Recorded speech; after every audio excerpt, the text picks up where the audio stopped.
우리가 지난 시간에 남을 판단하는 사람아 그런 주제로 말씀을 함께 나눴는데요. 남을 판단하지 말라 그래서 그럼 우리는 아무 소리도 못 하겠네 이렇게 가끔 물어보는 분이 계세요. 여러분 우리 하나님께서 우리에게 우리를 로봇처럼 만드시지 않았었어요. 감각기관을 주신 것은 그 감각기관을 통해서 느끼게 하신 거예요. 눈을 왜 만드셨어요? 눈을 통해서 좋은 거 보게 하는 거예요. 하나님 만드신 아름다운 자연 환경을 보면 입에서 뭐가 나옵니까? 감탄이 나오죠. 근데 예수 믿는 사람은 이 감탄이 하나님을 찬양하는 거예요. 가끔 이렇게 관광을 가다 보면 정말 우리 평생에 이거 볼까 말까 하는 멋진 그런 풍경이 있어요. 하늘에는 얼마나 구름 한 점씩 파랗는지, 숲에 그저 나무들은 얼마나 정말 그냥 올곧게 서 있는지, 그게 공기가 얼마나 또 맑은지, 그럼 절로 하나님 감사합니다 이런 마음이 절로 나와요. 하나님 모르는 사람들은요 사진 찍기에 바빠요. 그냥 좋구나 하고 정도인데 예수의 영이 있는 사람들은 뭐예요? 모든 것을 만드신 하나님이시니까 주인이 하나님이시 그죠? 하나님께 영광을 돌리고 찬송을 드리고 감사를 드리는 거예요.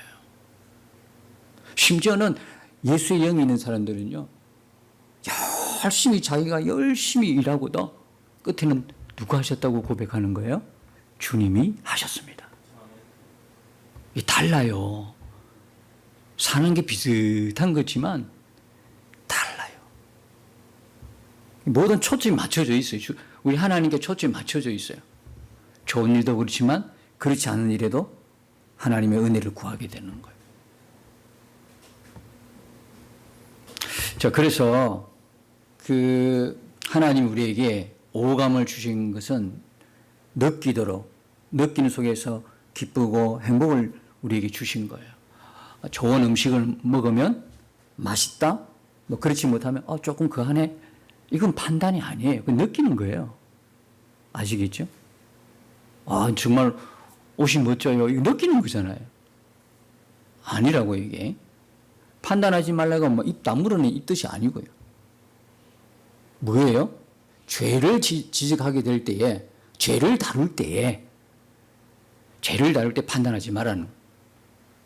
나는 어렵고 너는 죄인이지 않냐. 이런 자세와 태도로 이게 1장에 수많이 소개된 불의한 죄보다 더 큰 죄라는 거예요. 이게. 누가복음 18장에 뭐가 있어요? 바리새인과 세리 비유가 나오죠. 9절에서 14절이 이 비유가 나와요. 이 바리새인과 세리가 둘이 똑같이 성전에 기도하러 가요. 바리새인은 따로 서서 기도하죠. 하나님, 불의를 행하고 그 다음에 억난 짓을 하고 토색하고 있는 자들과 나는 다릅니다. 그리고 심지어는 저 세리와도 달라요. 딱 지목하잖아요. 저 세리와도 달라요. 그리고요, 나는요, 일주일에 2번 금식하고요, 꼬박꼬박 11조 내고요. 하나님이 그걸 어떻게 보셨을까요? 우리 중에 누군가가 그렇게 기도한다면? 에? 안 그래요? 하나님 마음을 읽을 수 있겠어요? 여러분? 그렇게 바리새인이 막 서서 보란 듯이 그렇게 자기를 자랑하고 드러내면서 막 기도하는 거예요. 그게 하나님의 의가 자리를 하고 있는 순간이 한 번도 없어요. 그게 무슨 하나님의 의가 있겠어요? 전부 다 내 의예요. 내가 이것도 했습니다. 내가 다 저것도 했습니다. 그리고 나는 얼마나 깨끗한지 아십니까, 하나님? 저 사람 세리와도 같지 않고요. 토색, 불이, 음탕한 가늠한 자들과 같지 않아요. 하나님이 그런 바리새인을 잘했다 해야 될 텐데 뭐라고요? 해칠한 무덤아 그래. 무덤에 좋은 색을 칠해가지고 아름답게 꾸며놔. 그죠? 비석도 세우고. 근데 그 속은 어떻는데요? 속은요, 시체 썩어 간다. 시체가 썩는 거라고요, 그 속에는. 겉은 아무리 하래도 속은 좀 썩는 거란 말이죠. 그걸 말하는 거예요. 바리새인이 그 욕을 얻은 거예요. 하나님 앞에 판정을 받는 거예요. 근데 세리도 역시 서서 기도하는데 멀리 있었어요. 성전 가까이 가지 않고 저 구석에 멀리 있어요. 가슴을 치는 거예요. 가슴을 치면서 뭐래요? 나는 죄인입니다. 하늘도 우리를 보지도 못해. 죄인인 게 분명하니까. 그럼 하나님 볼 때 이 세리 볼 때는 어떻게 있어요? 이 세리에게 자기 의가 있어요? 인간의 의가 있어요? 하나도 없어. 그냥 제로예요, 그냥. 나로서는 안 된다는 거예요. 나로는 구원 못 받는 거예요. 나는 죄인밖에 안 돼. 내가 잘하는 건 죄 짓는 것밖에 없어. 그러니까 이 세리가 온 마음은 뭐냐면, 하나님, 나는 완벽한 죄인입니다. 하나님의 은혜 아니고는, 하나님의 구원하심 아니고는 나는 죽습니다. 이런 마음으로 와 있지 않겠어요? 나중에 집에 갈 때 누가 어렵다함을 받고 갔다고 그랬어요? 바리새인이요, 세리예요? 세리예요. 그러면서 9절에 뭐라고 했냐면, 자신을 어렵다고 믿고 다른 사람을 뭡니까? 무시하는 사람. 그 비유로 바리새인과 세리에 대해 비유를 말씀하셨다고 9절에 나와 있어요. 왜 남을 판단합니까? 한 가지입니다. 나는 어려운데 저는 불의한 자이기 때문에, 죄인이기 때문에. 네? 그러니까 이게 지옥 갈 죄고 큰 죄다 말이에요. 불의보다 더 큰 죄다 말이에요. 하나님의 의는 내세우지 않고, 하나님의 의는 받지 않고 자기 의다. 인간의 의를 어떻게 구원을 받느냐? 인간의 의는 도무지 구원도 못 받는데 자기는 그 착하고 있는 거, 그것 때문에 구원받는 줄 알고 자기를 자랑하고 있는 거, 자기를 내세우고 있는 거. 내가 누군가를 모르면 이렇게 됩니다. 내가 누구였는지. 그래서 우리 믿는 사람은 자신의 정체성에 분명해야 됩니다. 나는 예수님의 핏값으로 구원받은 사람이야. 내 죄는 지옥 갈 죄였어. 내 죄는 뭐 가능한 죄가 아니야. 조금 봐주는 죄 정도가 아니야. 어린도 벌받고 형량받고 그냥 감수하는 그런 죄가 아니라 도무지 해결이 안 되는 죄였단 말이야. 저와 여러분의 죄 항목은 뭐냐면, 도무지 우리로는 가능성이 없기 때문에 예수님을 십자가에 못 박을 수밖에 없는 죄였단 말이야. 이렇게 말씀드려도 아닌데, 그래 나는 좀 괜찮은 사람인데 생각하십니까? 저 사람이 나보다 더 악한데, 나보다 악한 사람 많지. 왜 세상에 이렇게 전부 다 사람들이 악해? 성질도 더럽고 왜 이리 세상이 악해? 그렇게 생각이 됩니까? 정말 내가 어떤 죄인이라는 걸 알면요, 어떻게 될까요? 나보다 악한 사람 찾아볼 수가 없어요. 그래서 누가 나보고 막 욕을 해, 막 비방을 해도요, 나는 어떻게 대처합니까? 달게 받아. 내가 원래 그런 인간이거든. 그 사람이 조금 아는 것 외에는 달라진 게 없어요. 그래서 뭐라고 이야기하냐면, 나를 막 욕하고 나를 막 비방해도 선생님은 저를 아직 몰라요. 선생님 저를 이야기하는 것보다 저는요 더 악해요. 사도 바울이 뭐라고 고백합니까? 죄인 중에 나는 뭐다? 괴수다. 그걸 떳떳하게 이야기하잖아요. 여러분, 진짜 구원의 간격이 있는 사람은요, 자기의 허물과 죄악을 드러내기를 주저하지 않아요. 부끄러워하지 않아요. 누가요? 자기 의로 똘똘 뭉친 사람은 내 속에 있는 마음과 생각의 죄를 그 드러나는 게 다 부끄러운 일이고, 안 드러내려고 막 숨기려고 애를 쓰고요, 내가 죄인이라는 걸 인정을 안 해요. 희한하게도 예수의 영이 있는 사람들은 누가 뭐라 그래도 자기가 죄인이라는 것을 숨기질 않아. 나는 죄인이야. 난 죄인이었어. 나 같은 죄인을 구원하신 하나님의 은혜가 너무 크니까 지금도 살아가면서 실수와 허물이 많지만 언제든지 주님의 십자가 앞으로 나오는 거예요.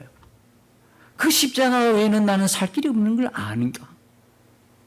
나의 많은 허물과 죄악을 가운데 붙들고도 그 붙들고 십자가 앞에 나와 무릎을 꿇게 되는 거예요. 여러분, 이 사람이요, 결국은 사는 사람입니다. 끝까지 십자가 붙들고 있는 사람이 살아요. 자기 의로 똘똘 뭉쳐가지고 내가 잘못한 게 뭔데? 이렇게 내버리면 소망이 없어요. 나는 죄인 중에 괴수입니다. 겉으로는 어려운 척하지요. 내 속에 생각으로 마음으로 얼마나 많은 범죄를 저지르는, 막 더러워요. 추워요. 너무너무 추워가지고 드러나지 않고 겉으로는 그냥 깔끔한 옷 입고 있으니까 신사같이 보이죠. 하나님의 은혜도 그렇게 보일까? 하나님은 내 생각과 마음을 정확하게 아시는데 그분 앞에는 숨길 게 없는데 마치 내 손으로 하늘을 가리듯이 아닌 것처럼 하고 앉아 있어도 해칠한 무덤 알아요. 해칠한 무덤인 거예요. 속은 아주 더러운, 겉은 멀쩡하게 보여요. 그래서 우리가 나의 그 정확한 주소를 알아야 돼요. 나의 지금 상황의 정확한 주소를 알아야 돼요. 그래서 그 아는 사람이 십자가가 그렇게 감사한 거예요. 그 십자가에서 눈물이 나는 거예요. 나 같은 죄인 살리신 주 은혜가 너무 고맙고 감사해서 눈물 없이는 하나님 앞에 나아갈 수가 없게 되는 거예요. 아무튼 이런 죄에서 우리를 구원하셨는데 오늘 말씀을 보면요. 4절에 보면 내가 하나님의 인자하심이 너를 인도하여 회개하게 하심을 알지 못하여 그의 인자하심과 용노하심과 길이 참으심이 풍성을 멸시하느냐? 뭔 이야기입니까? 하나님은 우리를 구원하기를 원하세요. 회개하면 살아요, 여러분. 회개하면 살아요. 어떤 죄를 지어도 하나님 앞에 나와서 회개할 수 있다면 나에게는 살 소망이 있는 거예요. 안 노는 거예요. 끝까지 버티는 거예요. 회개하지 않은 거예요. 하나님의 인자하심, 용납하심, 그죠? 그 다음에 오래 길이 참으심. 왜 참으시겠어요? 회개하기를 원하시니까. 회개하기를 원하시니까 참으시는 거예요. 하나님의 백성들에게 돌아오라는 사인이에요. 인내하시고 오래 참으시고, 그죠? 하나님의 의로우심으로 우리를, 그죠? 회개하기를 이끌어 가시는 거예요. 그런데 5절에 보면 다만 내 고집과 회개하지 아니한 마음을 따라 진노의 날 곧 하나님의 의로우신 심판이 나타날 그날에 임할 진노를 내게 쌓는도다 그랬어요. 여러분, 우리는 죄가 있으면요 즉시 십자가 앞에서 해결받아야 돼요. 자꾸 죄를 쌓아가면 뭐를 쌓는 거예요? 하나님의 진노를 쌓아가는 거예요. 물론 예수님을 진짜 구주로 영접한 사람은 이 뭡니까? 천국에서 떨어져가 지옥 간다 이런 이야기가 아니에요. 그런 이야기가 아니고 하나님의 진노만 쌓는 거예요. 하나님이요 아무리 구원받아도 이 땅에 살 동안 하나님이 잘못된 길로 갔을 때는 바른 길로 돌이켜야 되잖아요. 하나님 매가 있는 거예요. 매가 있어요. 그 회개하면 되는데 굳이 회개 못한 이유가 여기 있는 고집이에요. 고집은 무슨 말이냐면 헬라어로 스크레로테스라는 말인데요. 의사들이 주로 뭐에서 동맥경화라고 하는 말을 쓸 때 쓰는 단어래요. 동맥이 경화가 됐어요. 피가 잘 흘러가야 되는데 피가 안 흘러가 굳어버렸어요. 어떻게 되겠어요? 위험하죠. 죽어요. 그러니까 우리 마음도 그래. 우리 심령도 그래요. 굳어버리면요. 죽어요. 이 고집이 뭐와 같으냐면 회개하지 않는 마음과 똑같은 거예요. 고집이 뭡니까? 회개하지 않는 거예요. 딱딱하게 심령이 굳어 있어요. 딱딱하게. 그럼 반대로 회개하는 사람은 뭐예요? 회개하는 사람은 연한 마음이에요. 부들부들한 마음을 갖고 있어요. 피가 잘 흘러가는 거예요. 예수의 피가 온몸에 잘 흘러가는 거예요. 아주 예민한 사람. 누구에게? 예수님께, 성령님께. 성령님께 예민하니까 죄를 금방 눈치채는 거예요.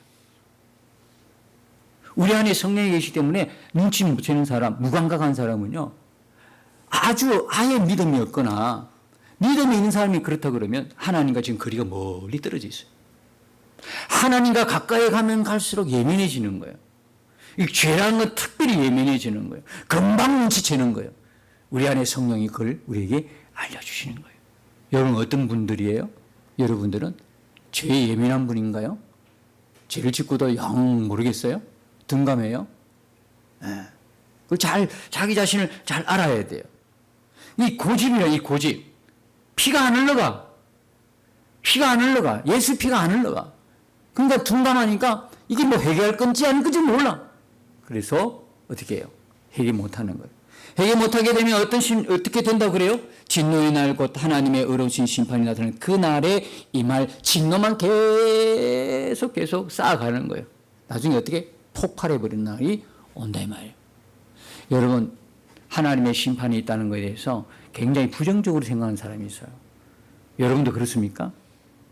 저는요, 하나님의 심판의 날이 기대가 돼요. 그거 없으면 어떻게 할까? 그거 없으면 우리가 얼마나 비참할까? 라는 생각을 해봐요. 여러분, 불의한 세상 속에서 여러분, 선과 악이 구분이 안 되고요. 그 다음에 불의한 모든 것들이 구분이 안 되고, 이런 죄악들이 구분이 안 되고, 그렇게 하면 좋겠습니까? 하나님의 의로움과 하나님의 정의로움이 나타나지 않으면 좋겠습니까? 그렇지 않지 않습니까? 그죠? 그러니까 하나님의 심판은 반드시 있습니다. 지금 사람들이 하나님 없이도 막 잘 살아가고 죄를 지음에도 불구하고 부정과 불법을 저지르고도 아무렇지 않게 살아가죠. 이게 위험한 겁니다. 하나님은 그걸 잊어버리는 분 하나님 아니에요. 하나님 반드시 심판하시는 거예요. 반드시 심판합니다. 그래서 오늘 우리가 읽었던 6절에서 11절까지는 하나님의 의로우신 심판을 말씀하고 있는데요. 6절에 보면 심판의 원리를 말씀하고 있어요. 6절 보세요. 하나님께서 각 사람에게 그 행한 대로 보응하시다. 행한 대로 뭡니까? 심는 대로 거두게 하신다는 거예요. 이게 심판의 원리입니다. 뿌린 대로 거두는 거예요. 행동한 대로 거둔다는 거예요. 이게 얼마나 두려운 말씀입니까? 이게 얼마나 두려운 말씀입니까? 이게 심판의 원리입니다. 하나님의 심판의 원리는 뭐냐? 네가 산 대로 하겠다는 거예요. 네가 행동한 대로 하겠다는 거예요. 네가 심는 대로 거두게 하겠다는 거예요. 이게 하나님의 심판의 원리인 거예요. 저는 이 심판의 원리를요 보고 깜짝 놀랐어요. 보세요. 계시록 22장 12절에 이런 말씀이 있어요. 보라, 내가 속히 오리니 내가 줄 상이 내게 있어 각 사람이 그가 행한 대로 갚아주리라. 그 다음에 갈라디아서 6장 7절에 보니까 스스로 속이지 말라. 하나님은 업신여김을 받지 아니하시나니 사람이 무엇으로 심든지 그대로 거두리라. 이게 심판의 원리입니다. 오늘 우리가 아무렇게 생각 없이 살아가면 안 돼요. 오늘이 다 뭡니까? 하나님이 심판의 날에 그대로 우리에게 돌려주시는 날이에요. 그대로. 하나님이 이렇게 심판의 원리를 자연을 통해서 보여주세요. 콩 심은 데 뭐가 나요? 콩 나죠. 파 심은 데 뭐 나요? 팥 나죠. 많이 심으면 많이 거두죠. 적게 심으면 적게 거둬요. 좋은 거 심으면 좋은 게 나고 나쁜 거 심으면 나쁜 게 나요. 벌써 우리가 삶의 보편적인 원리를 통해서 다 하나님이 우리에게 보여주세요. 콩 심은 데 팥 안 나요. 콩 나요. 안 좋은 땅의 열매는 안 좋은 게 나요. 좋은 땅에, 그죠? 좋은 땅에 심어야 30배, 60배, 100배가 나오죠. 영적으로는 또 어떤 원리를 주셨냐면 갈라디아서 6장 8절에 보니까 자기의 육체를 위하여 심는 자는 육체로부터 썩어진 것을 거두고 성령을 위하여 심는 자는 성령으로부터 영생을 거두느니라. 자기 육체만을 위하여 막 심으면 결국 어떻게 된다는 거예요? 썩어진 것을 거둔다는 거예요. 여러분, 우리가 이 세상 살 동안 육체를 위하여, 육체도 살아가야 되니까 육체를 위하여 심을 수밖에 없잖아, 그죠? 밥 안 먹고 삽니까? 옷 안 입고 삽니까? 어느 정도는 우리가 살아갈 때 필요한 거 다 공급받지 않습니까? 그죠? 그걸 위하여 또 열심히 여러분이 또 경제활동도 하고 그걸 또 소유하기 위해서, 그죠? 내가 필요로 하는 걸 구하지 않습니까? 여기서 이 이야기는 무슨 이야기입니까? 자기의 육체를 위하여 심는 자, 육체로부터 썩어진 것을 거두는 자는요, 그것만 위하여 살았다는 거예요. 그것만. 예. 우리가 필요한 거 구하지 않고 먹지 말고는 살아는 뜻이 아니고, 그거는 필수적으로 필요한 건 반드시 필요한 거죠. 그러나 그것만 보고 살았다는 거예요. 무슨 말인지 이해가시죠? 하늘에 있는 걸 전혀 꿈에도 생각을 못하는 거예요. 다가올 심판을 꿈에도 생각을 못하는 거예요. 우리 정신 차려야 되는 거예요.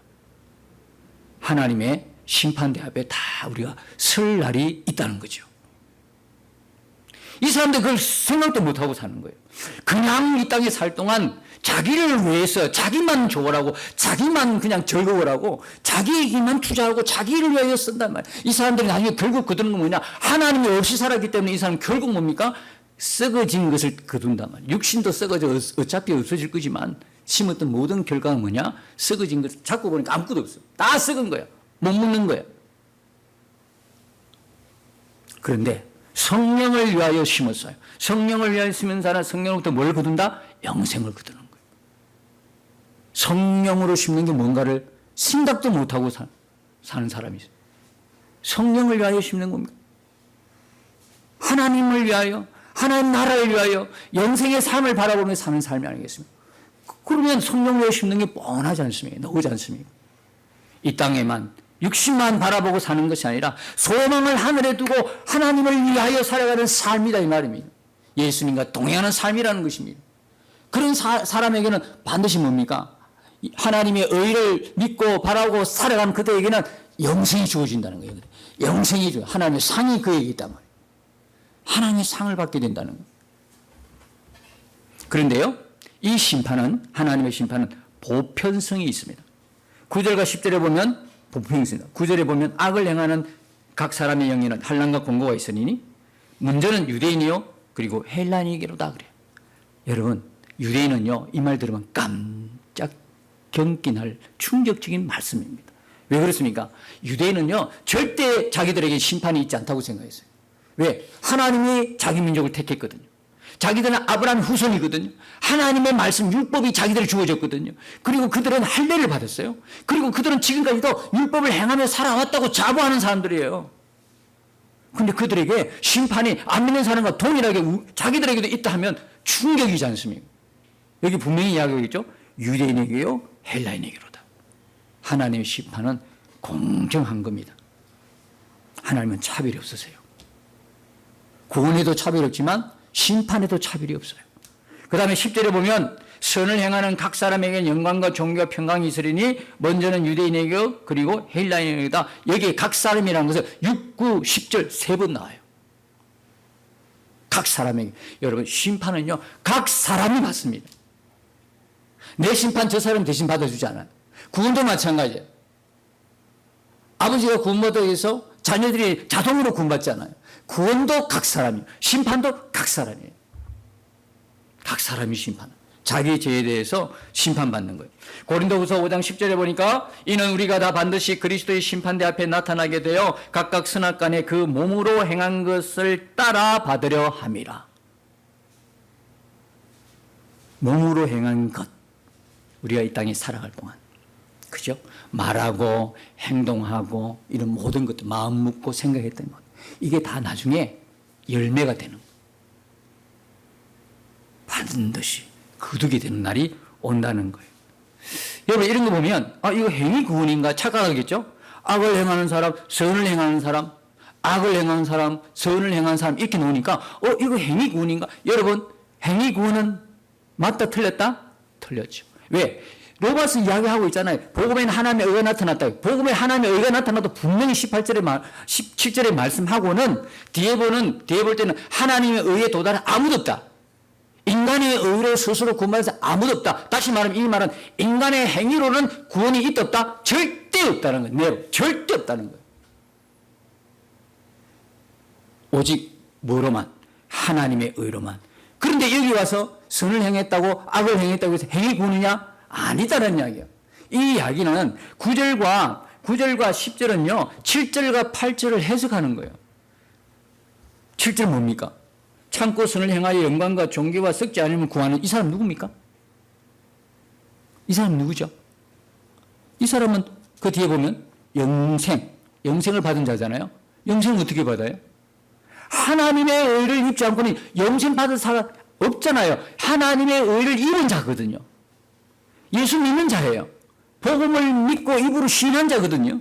그래서 이 사람들이 열매가 뭡니까? 이런 하나님의 의를 받은 사람의 열매가 참고 선을 행하고 영광과 존귀와 존귀와 썩지 아니함을 구하게 된다면 이게 어떻게 인간 스스로 이렇게 구할 수 있습니까? 죄인이 인간이라면 영광과 존귀와 썩지 않을 거 어떻게 구하냐고. 알지도 못하는데. 이 사람은요, 하나님의 의로 인하여 예수 그리스도를 믿는 사람을 말하고 있는 거예요. 이 사람에게 나타나는 행동이 뭡니까? 선을 행하는 거예요. 이 선을 행하는 사람에게 영광과 존귀와 평강이 있는 거죠. 그런데 반대로 8절 보십시오. 오직 당을 지어 진리를 따르지 아니하고 불의를 따르는 자, 이 사람 뭡니까? 뒤에 보면요, 진노와 분노. 누가 진노와 분노를, 하나님의 진노와 분노를 받습니까? 하나님의 의를 드립지 않는 자, 내 의를 내세우는 자, 내 의로 가득한 자, 바리새인 같은 사람. 이 사람은 하나님의 의를 거부한 사람이요. 그렇죠? 불의로 진리를 막은 자예요. 불의로 진리를 막았어요. 또 말씀드리는데 1장에 나오는 그 불의 25가지 그 죄가 뭐 이게 지옥 갈 죄입니까? 이게 뭐 아니요. 경건치 아니함의 결과. 우리가 그 죄로 지옥 갑니까 하고 퀘스천마크를 다는데요. 그 뿌리가 어디에 있습니까? 하나님을 안 믿는 거예요. 다시 말하면 하나님의 의를 거부한 거예요. 그 사람은요, 가벼운 죄, 우리가 생각할 때 가벼운 죄라도 이 사람은 이미 뿌리 자체가 지옥 갈 수밖에. 어떻게 하나님의 구원도 거부해버리는데. 뭐래요? 고집으로, 회개치 않는 마음으로. 하나님이 돌이키라고 그렇게 이야기했구만. 고집으로, 돌이키지 않는 마음으로 하나님의 의를 거부한 사람인데 어떻게 그가 천국 갑니까? 뿌리가 그런데, 뿌리가. 그래서 이 사람들은 행위 구원이 아니라 이 사람이 애시당초부터 하나님의 의를 거부한, 안 믿는 사람들을 말하고 있는 거예요. 여러분, 오늘 하나님의 심판은 어려운 심판이에요. 하나님의 말씀 2절에 진리대로 심판을 이루는 거예요. 하나님의 심판엔 차별이 없어요.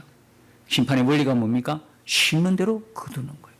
그래서 이 사실을 진짜 믿으면, 믿는 사람은요, 하루하루를 정말 믿음으로 살되 신중하게 살 수밖에 없어요. 함부로 이야기하고 말하고 남 무시하고 남 비방하고 판단하고 살래요? 여러분 삶에 그대로 거둬요. 열매 거둬요. 이 사실은 이 말씀을요 들으면서 우리가 사실은 좀 두렵게 받아들여야 돼요. 두렵게 받아들여야 돼요. 베드로전서 1장 17절에 보면 이런 말씀이 있어요. 외모로 보시지 않고 각 사람의 행위대로 판단하시는 자를 너희가 아버지라 부른즉 너희의 나그네로 있을 때를 두려움으로 지내라. 벌벌 떨으란 말이 아니고 하나님 말씀이 정말 이대로 이루어짐을 믿고 나 자신을 하나님 앞에 사는 거예요. 벌벌 떠는 게 아니야. 우리는 하나님을 믿습니다가 아니고 하나님 어떻게 사랑합니다. 이 단계까지. 이제 믿는 단계를 넘어서 하나님을 사랑하는 단계로 온 성도들이잖아. 그럼 어떻게 하나님 말씀에 벌벌 떨어야 되는 거예요? 아니요. 이제는 나그네로 있을 때 곧 임할 천국, 내가 가야 될 그 천국을 바라보고 살아계신 하나님 앞에서 경건하고 하나님을 경외하고 거룩하게 살아난 말씀인 거예요. 말 한마디 할 때도 상대를 생각하고 배려하고 나는 어려운데 너는 추하잖아. 이런 관점에서 보면 당신은 분명히 하나님의 심판을 받게 됩니다. 하나님이 나를 어떻게 용서하셨나? 하나님이 또한 나를 어떻게 사랑하셨는가? 그 하나님의 마음으로 사람 한 사람 한 사람을 만나는 거예요. 대하는 거예요. 교회 안에서는 더하죠. 교회는 그렇게 용서와 사랑을 받은 사람들의 모임 집단이잖아요. 무리들이잖아요. 하나님이 얼마나 거룩하셨으면 교회로 불러주셨을까요?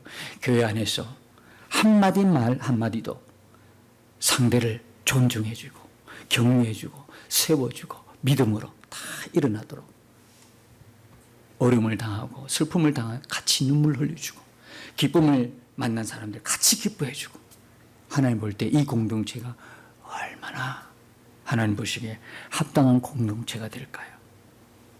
말하기가 겁나. 나의 아픔을 이야기하면 금방 옮겨져. 이런 공동체 속에서 어떻게 서로 나누고 어떻게 위로를 받을 수 있을까요? 우리 모두는 성령을 주인으로 모신 사람들이에요. 예수님과 동행한 사람들이에요. 이번 한 주간에 우리의 삶의 주변이 예수님과 함께하는 여러분의 모습을 통해 예수님이 보여짐으로 마치 불행을 당한 그에게 희망을 증거해주는 하나님의 사람들이 되길 바라고, 여러분 가는 곳마다 생명의 역사가 나타나기를, 웃음꽃이 피기를, 소망의 꽃이 피기를 축복합니다. 그런 삶을 우리 살아가십시다. 하나님 우리에게 주신 은혜인 것입니다. 이미 받은 그 은혜대로 이 한 주간도 그렇게 살아가시기를 예수님 이름으로 축복합니다. 날마다 믿음으로 나